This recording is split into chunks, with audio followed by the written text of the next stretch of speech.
Olá, hoje é segunda, 5 de novembro. As notícias de interesse do trabalhador, dos movimentos sociais e pela democracia estão aqui no seu jornal.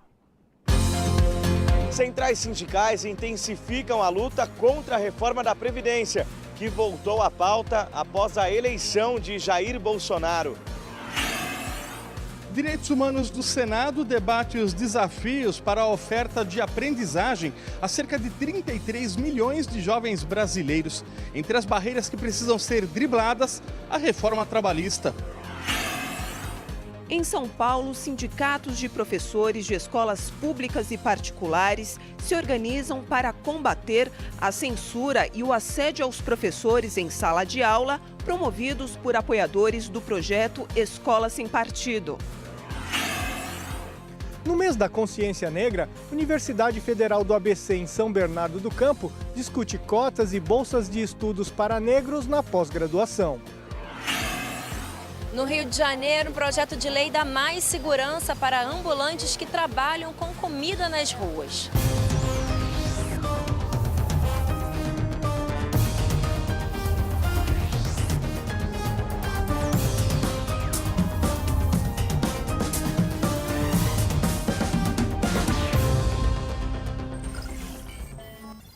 O que a imensa maioria da população brasileira mais temia voltou a ganhar destaque: a reforma da Previdência. O presidente eleito Jair Bolsonaro afirmou hoje que espera aprovar pelo menos parte da reforma ainda neste ano com o governo Temer.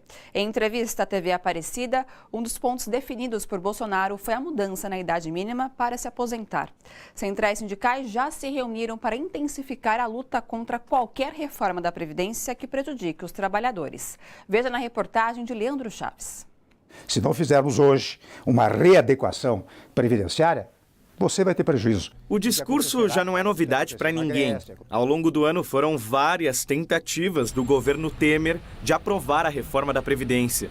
Sem apoio no Congresso, o assunto que parecia encerrado voltou a ganhar força com a eleição de Jair Bolsonaro. Entre as mudanças, o sistema de capitalização é a fórmula sugerida pelo economista Paulo Guedes, futuro ministro da Fazenda. Cada um contribui para uma conta individual, a empresa e o trabalhador, e no momento da aposentadoria, o trabalhador saca aquilo que ele depositou durante a vida. Uma forma de poupança diferenciada e que pode resultar, se não for feita uma capitalização de acordo com o padrão salarial, numa redução do valor da aposentadoria. O diretor técnico do Departamento Intersindical de Estatística e Estudos Socioeconômicos alerta para exemplos na América do Sul, onde a capitalização da Previdência fracassou. Esse regime de capitalização foi, por exemplo, implantado no Chile, no início dos anos 80. E a promessa na época era que esse regime de capitalização ofereceria vantagens aos trabalhadores, criando uma condição de aposentadoria melhor do que a de repartição simples, que é o que o Brasil usa e o Chile usava até então. E o regime começou a entregar uma aposentadoria que era, em média, 35% do salário de quem estava se aposentando. Suponha que alguém se aposentasse hoje ganhando R$1.000. Ele passava a receber da aposentadoria R$350. Diante deste cenário, 7 centrais sindicais se reuniram na última quinta-feira para intensificar a luta contra a proposta. Nós decidimos aprofundar o debate sobre a necessidade de uma reforma ou não e também se preparar para mobilizações. É uma mudança que vai atingir não só quem está trabalhando, atinge toda a sociedade. Então, as centrais sindicais decidiram fazer um seminário agora no dia 12 e já iniciar um debate com a sociedade para que uma discussão importante como essa não seja por goela abaixo. As centrais defendem uma previdência pública e universal, que acabe com os privilégios, além de ampliar a proteção social e os direitos dos contribuintes. Você tem que debater também que tem diminuído o número de trabalhadores nos locais de trabalho pela introdução de novas tecnologias. Então, uma reforma pode ser necessária ser feita, mas aqui a proposta que o governo está fazendo não é só uma reforma, é uma modificação radical. Nós temos que acabar com certos privilégios, acabar com a sonegação e buscar um sistema equilibrado para todos. A Comissão de Direitos Humanos do Senado debateu hoje o cumprimento da chamada Lei da Aprendizagem. Segundo a regra, as empresas deveriam oferecer cotas para jovens entre 14 e 24 anos de idade, mas falta fiscalização. A chegada da reforma trabalhista também é um risco ao cumprimento da lei, como mostra o repórter Welson Kalinowski. Segundo a lei de aprendizagem, as empresas de médio porte devem oferecer porcentagem equivalente a 5% de suas vagas para os jovens aprendizes. Nas de grande porte, a cota sobe para 15%. Se a regra fosse cumprida à risca, o país teria cerca de 1,5 milhão de jovens entre 14 e 24 anos de idade contratados. Na prática, entretanto, são cerca de 500 mil, segundo Francisco Correia, membro do CONANDA, o Conselho Nacional dos Direitos da Criança e do Adolescente. Ele explica que a demanda é maior do que a oferta desde o início, já no acesso aos cursos técnicos profissionalizantes, majoritariamente oferecidos pelos participantes do Sistema S, Senai, Sesc e Senac. O Sistema S tem contribuído bastante, é o principal pela legislação da primeira porta de entrada, só que ele sozinho não dá conta, exatamente porque cada Sistema S tem um perfil, cada órgão do Sistema S tem um perfil de inclusão desse jovem, desses adolescentes, né?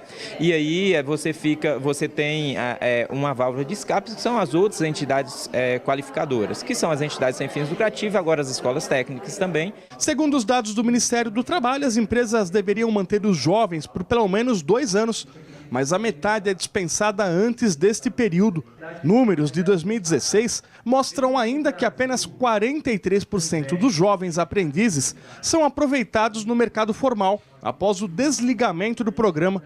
Para Francisco Correia, a lei de aprendizagem está praticamente sendo revogada na prática e os riscos se tornaram ainda maiores com a chegada da reforma trabalhista, que vai completar 1 ano. Segundo movimentos sociais organizados que participaram da audiência na Comissão de Direitos Humanos do Senado, o país tem uma demanda de cerca de 33 milhões de jovens aptos a participar de processos de aprendizagem. O impacto positivo da inclusão desta parcela da população seria sentida principalmente nas periferias e regiões mais pobres. Quando a gente vai pensar a estratificação social que a gente tem, quem está no nível de aprendizagem, a gente sabe que a nossa população, a maioria é negra, né? Então, assim, a gente precisa de políticas públicas para isso, para garantir essa continuidade do que já foi feito e aprimorando, como a gente discutiu aqui hoje, essa necessidade de melhorar a aprendizagem e de enxergar esses públicos assim como os jovens negros. Cresce a violência contra professores em sala de aula. Docentes da rede pública e privada estão sendo assediados e constrangidos em pleno exercício de sua atividade profissional. Uma professora de Santo André foi demitida após declarar que não votaria de jeito nenhum no então candidato Jair Bolsonaro. A reportagem é de Michele Gomes. Em Santo André, a professora de História Juliana Lopes, que lecionava para os ensinos fundamental e médio do Colégio Particular Liceu Jardim, afirma que foi demitida porque manifestou que não votaria em hipótese alguma no presidente eleito Jair Bolsonaro. O motivo alegado do colégio para mim é que havia um grupo de pais, de alunos, que estavam pressionando a escola porque eu estaria doutrinando seus filhos.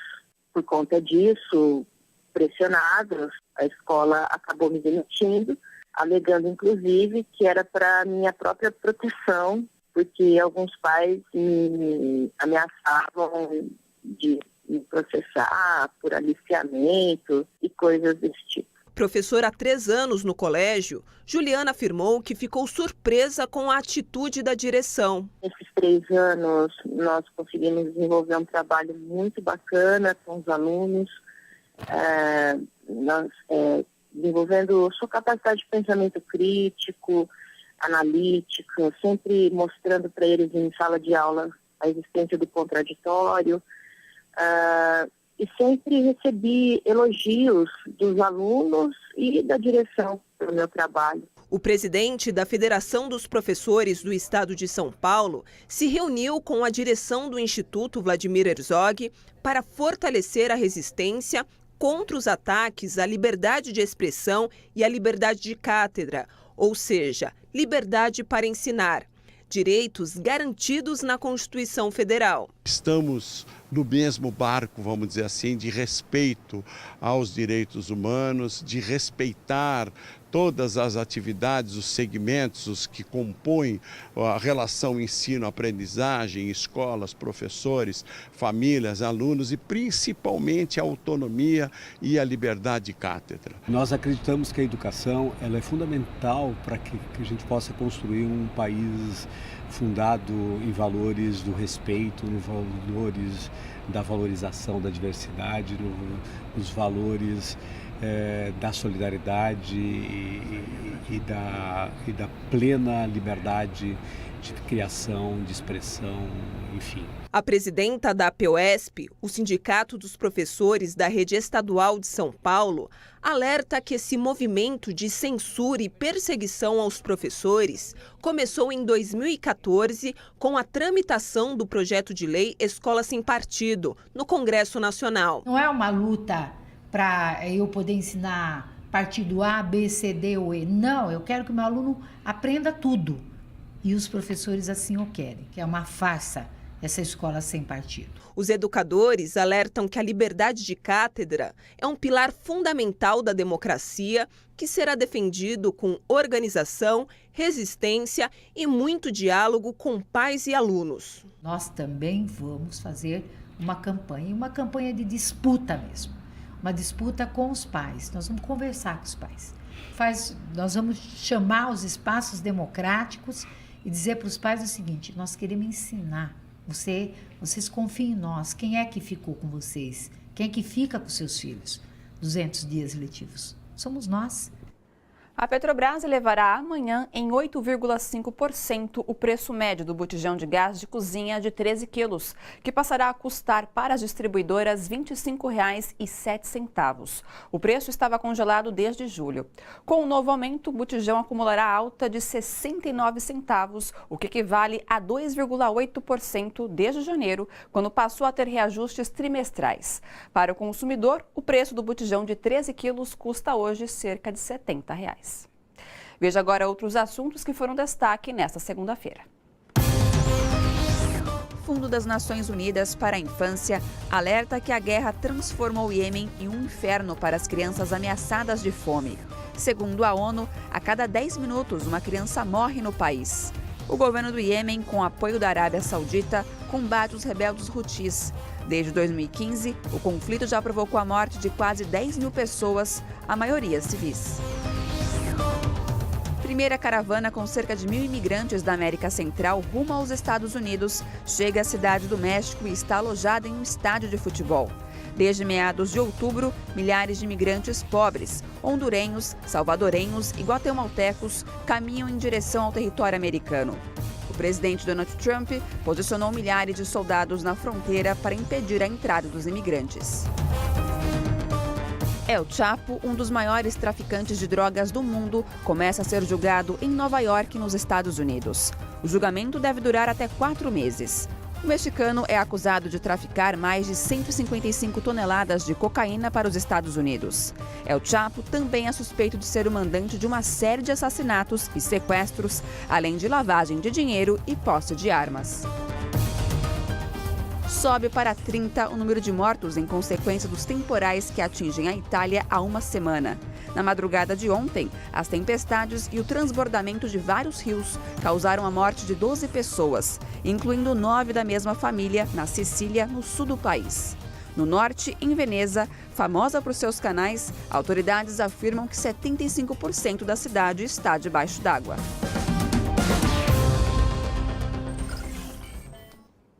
Começam na Europa as comemorações pelo centenário da assinatura do armistício que pôs fim à Primeira Guerra Mundial. As causas e consequências do conflito, um dos maiores da história da humanidade, estão no comentário de Flávia Guiar. O conflito teve uma proporção incrível, porque nele morreram quase 28 milhões de pessoas, sendo 10 milhões quase de militares e 7,7 milhões de civis. 4 impérios desapareceram ao fim do conflito.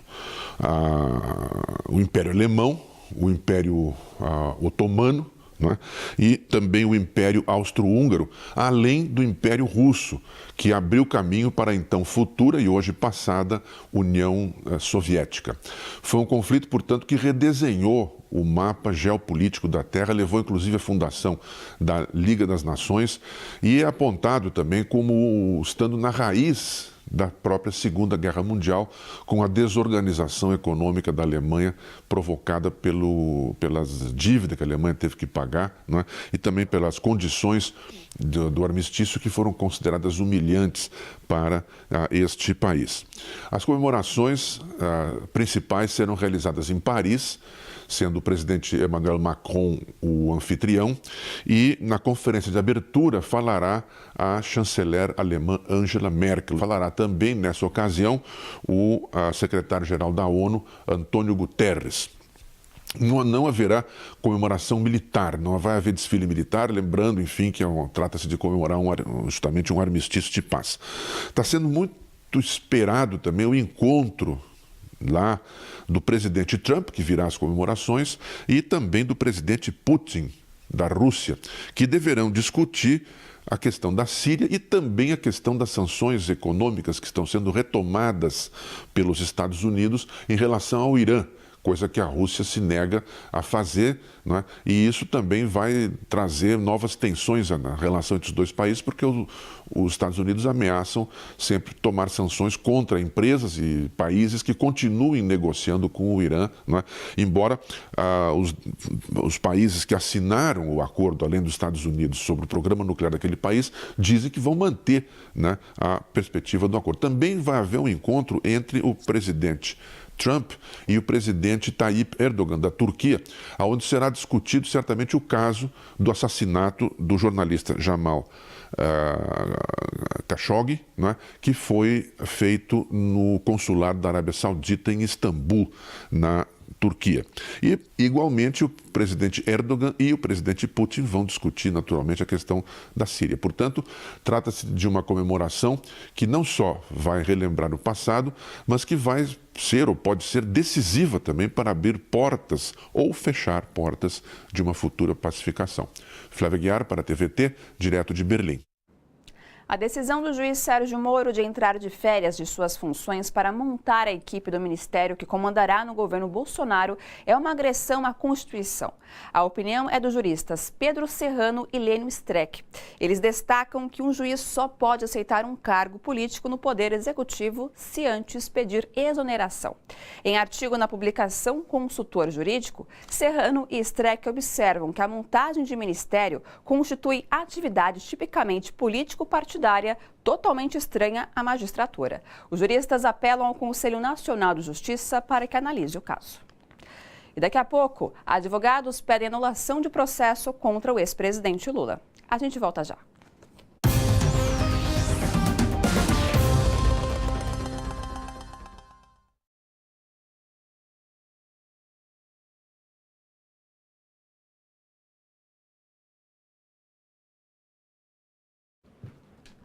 Olá pessoal, boa noite a todos e a todas que nos acompanham através das redes sociais e vamos aos comentários. A Isabel Cristina escreveu: os jovens já estão sofrendo com as mudanças contra as políticas públicas. E o Eduardo Selga: se a luta contra a reforma da Previdência ficar restrita aos deputados e senadores da oposição, poderá não haver força bastante para barrá-la. É preciso mobilização popular. E o Guto Del: a aposentadoria dos militares e dos políticos mudam também? Duvido. Daqui a pouco eu volto com mais comentários. Não saiam daí.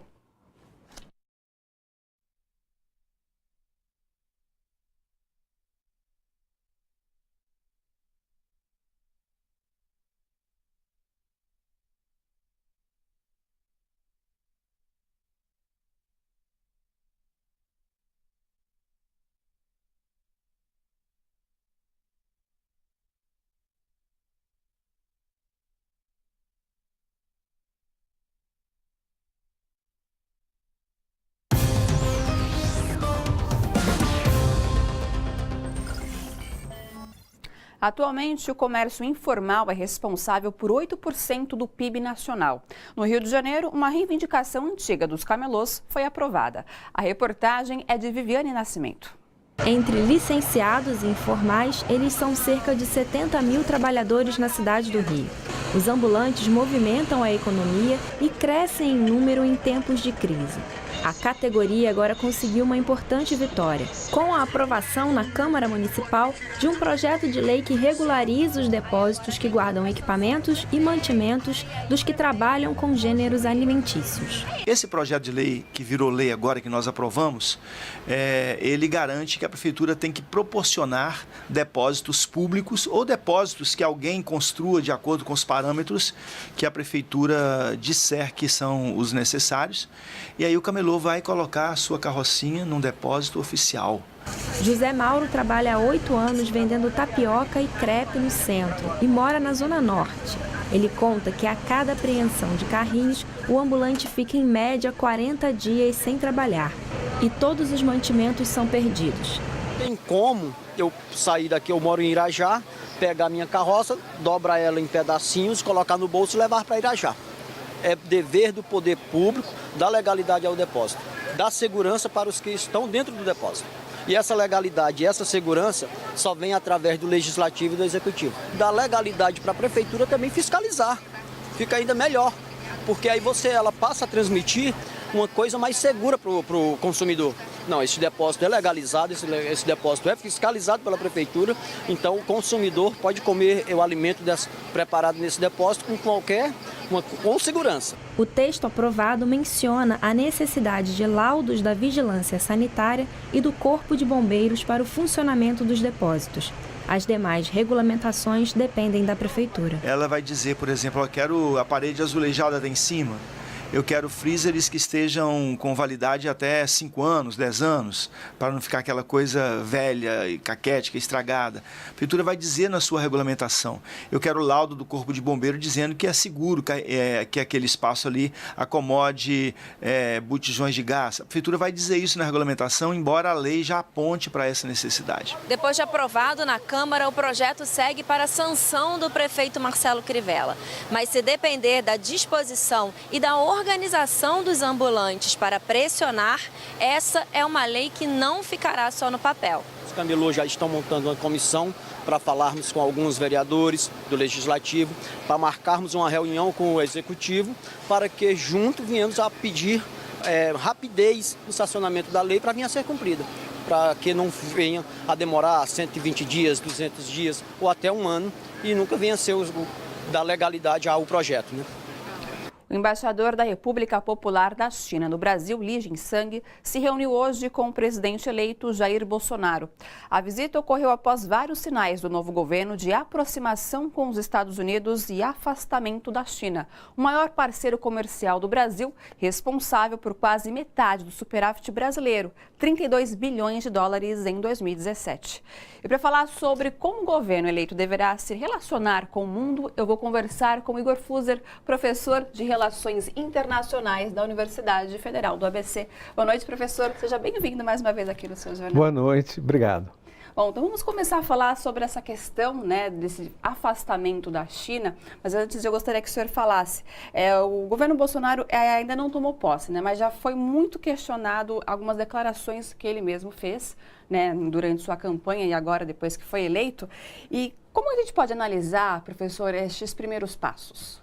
Olha, esses primeiros sinais do que será um governo Bolsonaro, do que será a política externa desse novo governo, são muito preocupantes do ponto de vista do interesse nacional brasileiro. É um governo e um presidente que já deixaram claro que o traço principal da sua política externa será o alinhamento incondicional com os Estados Unidos. Não somente com os Estados Unidos, mas com a política externa de extrema-direita do governo Trump. Isso ficou muito claro no anúncio que já foi feito do Brasil transferir a sua embaixada em Israel de Tel Aviv, onde estão quase todas as embaixadas do mundo, para Jerusalém, seguindo o exemplo dos Estados Unidos e de mais apenas 1 ou 2 países. Isso já teve consequências, professor? Inclusive, o próprio ministro hoje, no encontro com o Egito, foi cancelado justamente por essa declaração. Exatamente. Quer dizer, o Brasil, ao fazer isso, toma partido no conflito Israel-Palestina, coisa que o Brasil nunca fez até hoje, né? Assume uma atitude de desprezo, não apenas em relação à causa palestina, mas ao mundo árabe de um modo geral. O mundo árabe com o qual o Brasil vem há muitos anos tentando se aproximar.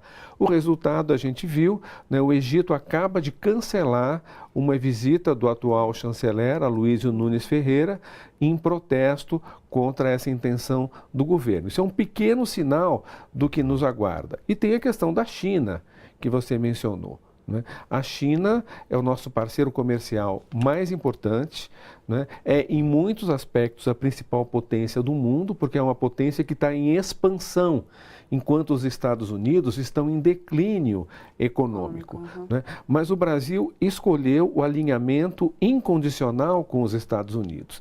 Bolsonaro simbolicamente manifestou isso, né, numa ocasião que foi muito divulgada durante a campanha, em que ele bate continência para a bandeira dos Estados Unidos e se junta a um coro gritando USA, USA, né, Estados Unidos. Né? Então, um alinhamento ideológico, a gente pode dizer. Um alinhamento ideológico e político, né, que se dá às expensas, em prejuízo de qualquer afirmação de soberania brasileira. Né? Uma coisa que caracteriza a política externa brasileira ao longo dos anos e das décadas, independente dos governos, é a busca de autonomia para o Brasil. Né? Isso vem desde o Barão do Rio Branco, né? De formas diferentes, com enfoques diferentes. Isso está presente em quase todos os governos. Paradoxalmente, até mesmo nos governos militares, né, de um modo geral, houve uma busca de autonomia do Brasil dentro do quadro mais geral do campo ocidental liderado pelos Estados Unidos. Né? O que Bolsonaro está sinalizando é que vai jogar no lixo toda essa tradição para colocar o Brasil simplesmente a reboque dos Estados Unidos. Isso pode causar grandes prejuízos para o Brasil, inclusive econômicos. Já foi até dito, né, pelo próprio jornal estatal, o China Daily, dizendo que esse afastamento, né, no caso, exatamente. Isso significa que o Brasil, né, ao se afastar da China atendendo, se curvando a pressões dos Estados Unidos. Os Estados Unidos estão tentando enquadrar os países da América Latina, pressionando a região inteira a se afastar da China. O que é um absurdo, porque as oportunidades de comércio, as oportunidades de negócios de interesse mútuo estão muito mais com a China do que com os Estados Unidos. O que os Estados Unidos estão fazendo hoje? America First. Em primeiro lugar, os Estados Unidos. É o discurso do Trump. Ou seja, estão se fechando. E a China está se abrindo. Então, como é que o Brasil não vai se aproximar comercialmente com a China? Perfeito. E, professor, muita coisa que é dita pelo próprio Bolsonaro, às vezes é falado de uma outra maneira pelos seus governos, no caso, pelo pessoal da sua equipe seus econômica. Assessores. Isso, exatamente. O que é essa incerteza no que foi dito até agora em termos de política de relações internacionais do Brasil? O que a gente pode analisar desse disse-me-disse? A gente nunca sabe, né? Inclusive vai ser necessário esperar ainda um certo tempo para ver exatamente qual que vai ser o modus operandi desse governo. Né? Algo que já está mais ou menos claro é que tem muita conversa, né? E essas conversas nem sempre têm fundamento, têm sustentação na realidade. Muito balão de ensaio, certas coisas são ditas para depois serem desmentidas. Né? A gente tem que ver isso na prática. Agora, existem sinais. Né? E esses sinais são bastante preocupantes. Vou te dar um exemplo, a questão da Venezuela, que não é um discurso só do Bolsonaro, mas de outras pessoas, né, ligadas a ele, inclusive o vice-general Mourão, da reserva, né, e outras figuras do campo militar, sinalizando uma postura mais agressiva do Brasil em relação à Venezuela. Discurso americano, a gente pode dizer. Seguindo, né, as ordens dos Estados Unidos, os Estados Unidos já decidiram destruir o governo da Venezuela pela força bruta, porque de outras formas eles já tentaram e não conseguiram. né? E está se armando claramente uma intervenção militar na Venezuela a partir da Colômbia, e há um esforço dos Estados Unidos de envolver outros países, especialmente o Brasil, numa possível guerra contra a Venezuela.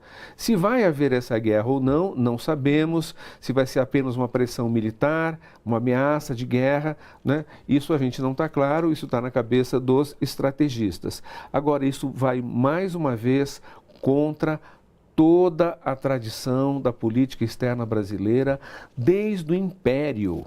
Desde o século XIX, o Brasil sempre foi uma força pela paz, sobretudo a paz na América Latina. Né? O Brasil nunca se envolveu em guerra com os vizinhos, né? O Brasil defende a integração regional, né? De repente o Brasil se vê envolvido nesse processo que pode ser um desastre para a América do Sul como um todo e para o próprio Brasil. Porque as guerras, a gente sabe como elas começam e nunca sabe como elas terminam. Exatamente.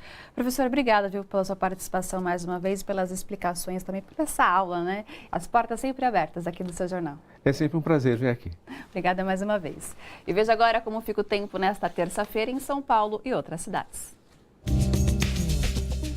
Variação de nuvens pela manhã com curtas aberturas de sol nesta terça-feira em São Paulo. Máxima de 25 graus e mínima de 16. Pode chover em algumas áreas. Umidade relativa do ar em média de 60%. Índice ultravioleta extremo. Mesma situação em São Bernardo do Campo. Sol entre muitas nuvens com períodos de nebulosidade. Possibilidade de chuvas isoladas a partir da tarde. Máxima de 25 e mínima de 16 graus. Já em Mogi das Cruzes, céu encoberto e curtos períodos de sol, com chance pequena de pancadas de chuva localizadas. Máxima de 23 graus e mínima de 17. Em Brasília, tempo nublado durante todo o dia, com chuvas isoladas que poderão ser fortes e vir acompanhadas de trovoadas. Máxima de 26 e mínima de 17 graus.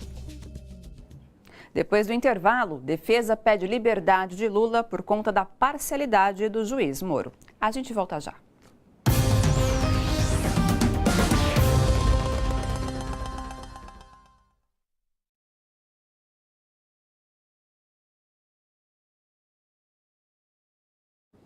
Olá, pessoal das redes sociais. Voltei com seus comentários. Eu leio da Ney Martini. Como educadores, temos que temer a lei da mordaça, que está para ser aprovada, que nos tirará o direito ao diálogo. A Fátima Vaz, Salvador, Bahia. Desde o golpe, o Brasil só vem passando vergonha com o mundo exterior. Imagine quando o fascista colar a faixa presidencial. E a Terezinha Nunes, só retirar as aposentadorias das filhas dos militares. Daqui a pouco eu volto com mais comentários.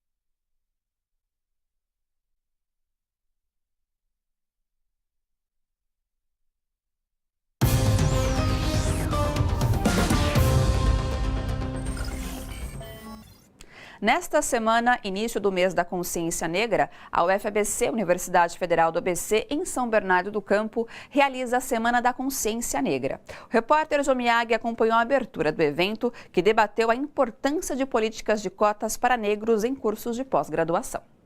Evelyn entrou na faculdade por cotas raciais e agora faz pós-graduação também por cotas. Para ela, é importante o negro ter representatividade nas universidades. A gente olhar para um professor negro e cada vez mais professores e professoras negros, independente da linha de pesquisa, é dizer, eu consigo chegar lá. Isso também é um lugar que eu posso alcançar.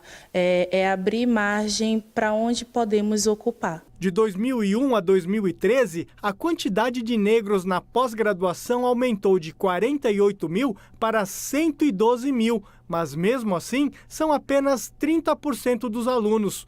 O tema foi debatido hoje na Universidade Federal do ABC, Campus São Bernardo. A gente conseguiu fazer uma mudança muito grande na graduação brasileira, né? Eu acho que agora o passo é a pós-graduação, que é mais complicado, que é mais restrito, que é mais elitista que a graduação, inclusive. Então, por isso que nesse primeiro momento é importante que a gente tenha políticas que façam esse processo de inclusão. Para os professores, ter mais negros na pós-graduação é uma forma de fazer a comunidade universitária repensar o conhecimento. Você tem a possibilidade de que esses estudantes produzam conhecimento a partir de outros referenciais, que em certa medida eles forcem as universidades a pensarem os seus currículos, a pensarem as suas propostas, as suas linhas de pesquisa, que outros saberes sejam recebidos e sejam valorizados dentro do espaço universitário. Letícia também quer fazer pós-graduação.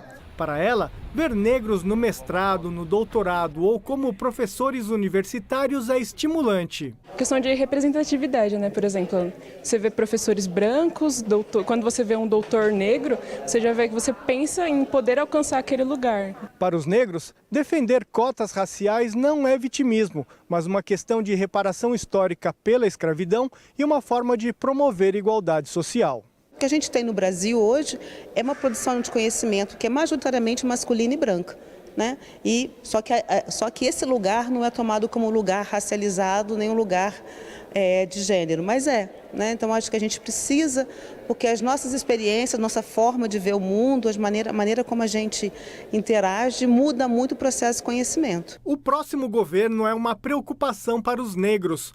O presidente eleito afirmou que pretende acabar com o que ele mesmo chamou de coitadismo, referindo-se a programas de combate à desigualdade social, e afirmou que cotas raciais são um equívoco. A gente tem visto um discurso que deve desencadear uma prática que vai atacar esses avanços, esses benefícios que já foram conquistados e que são benefícios que resultam de uma organização política muito intensa da militância negra, sobretudo a partir da década de 70.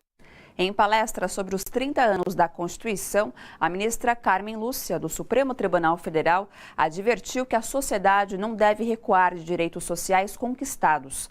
A ministra comentou ainda que o Brasil e outros países têm passado por mudança perigosamente conservadora nos costumes.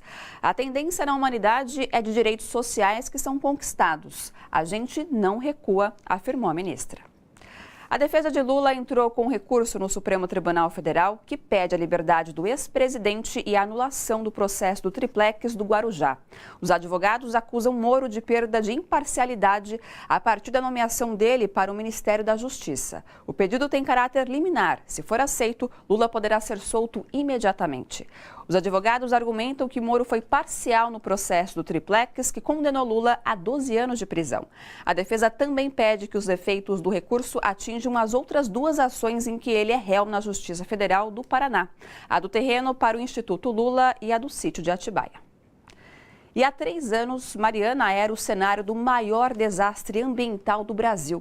Uma barragem de rejeitos da Samarco se rompeu, matou 19 pessoas, arrasou cidades e destruiu um rio.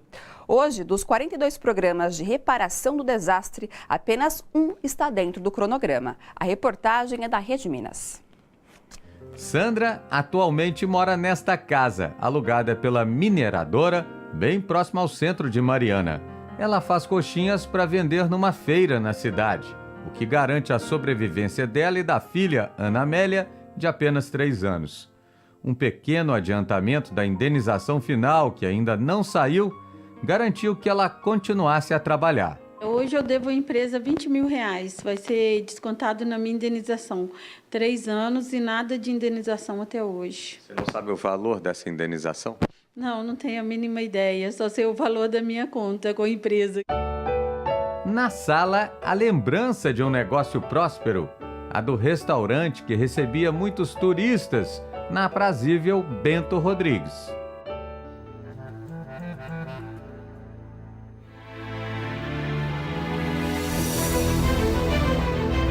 A vida de Sandra e dos moradores da pequena Bento Rodrigues foi duramente abalada naquele dia 5 de novembro de 2015, quando mais de 43 milhões de metros cúbicos de lama de rejeitos da barragem de Fundão vazaram.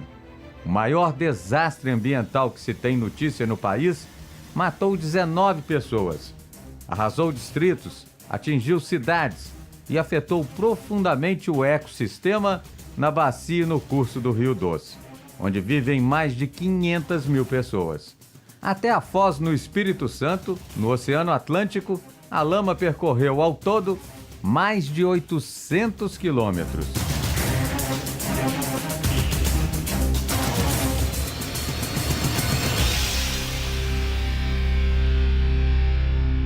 Três anos depois, nós voltamos à antiga Bento Rodrigues, que foi devastada pela lama. Os sinais dos rejeitos ainda estão por toda parte. Na parte mais baixa das ruas e aqui também bem próximo às casas onde eu estou, mais em cima. Bem aqui ficava o restaurante e a casa onde a Sandra morava. Só pensei, quando eu vi a menina da moto gritando, a Paula, só pensei na chave do meu carro que me levaria para longe. No colocar o carro para fora, minha irmã passou para dentro para salvar pessoas no terreno, meu irmão falar. Aí eu peguei, pus o carro para fora e já vi uma senhora no colo. Foi colocar a senhora, minha filha, e falar com o rapaz, leva esse carro, salva essas pessoas. E eu aguardei.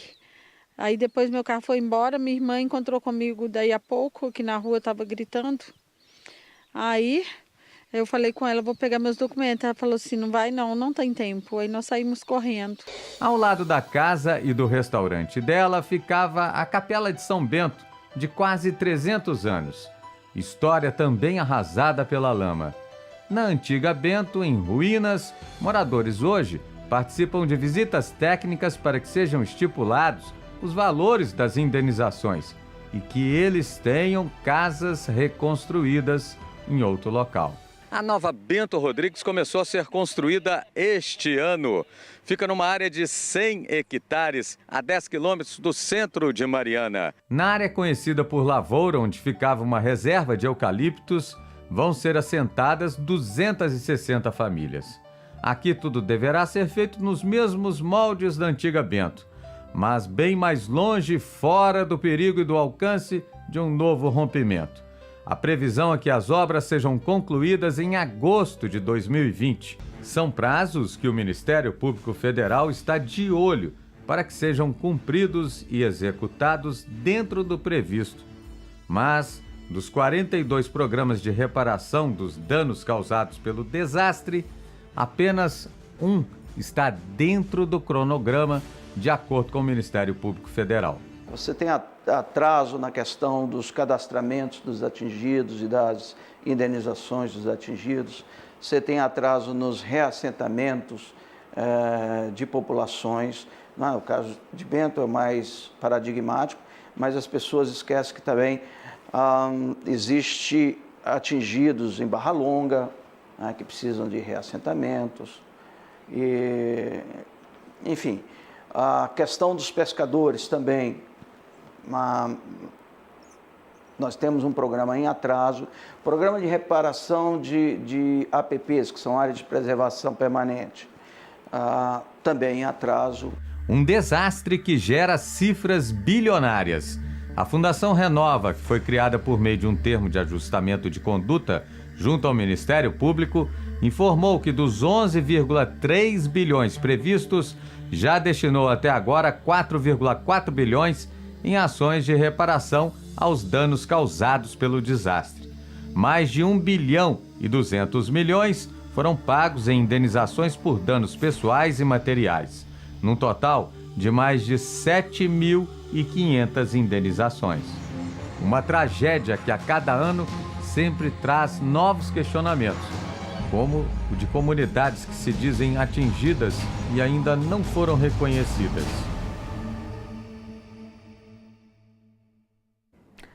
Uma comissão de vítimas do rompimento da barragem da Samarco está na Inglaterra para chamar a atenção de autoridades internacionais para o maior desastre ambiental brasileiro. O grupo reclama de atrasos, falta de participação nas decisões e investidas da Fundação Renova, criada pela Samarco, para que sejam feitos acordos desfavoráveis às vítimas.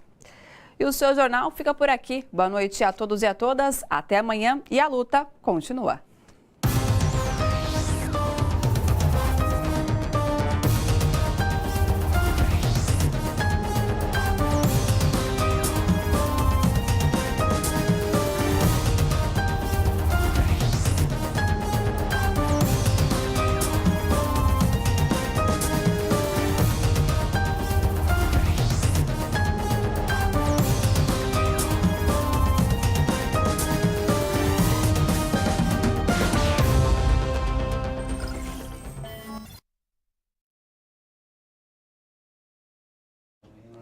Pessoal das redes sociais, voltei para ler os seus comentários e a Márcia Lula Sacramento participou escrevendo: o crime de Bento Rodrigues é de lesa humanidade. A reparação nunca virá neste Brasil do golpe. Triste fato a ser cobrado no futuro. A Marta Maria Monerati, Rio de Janeiro: me corta o coração ver o que aconteceu com Bento Rodrigues e toda a bacia do Rio Doce. E a Carmen Carlim do Manesco, Rio Grande das Pedras, São Paulo: quando o Brasil vai parar? Fica aí a pergunta, então, da nossa companheira. Agradeço a todos que participaram nesta segunda-feira, interagiram aqui comigo. Obrigada pela companhia e não se esqueçam, amanhã, pontualmente às 7 da noite, tem mais notícias e informações aqui no seu jornal. Beijo grande, até lá!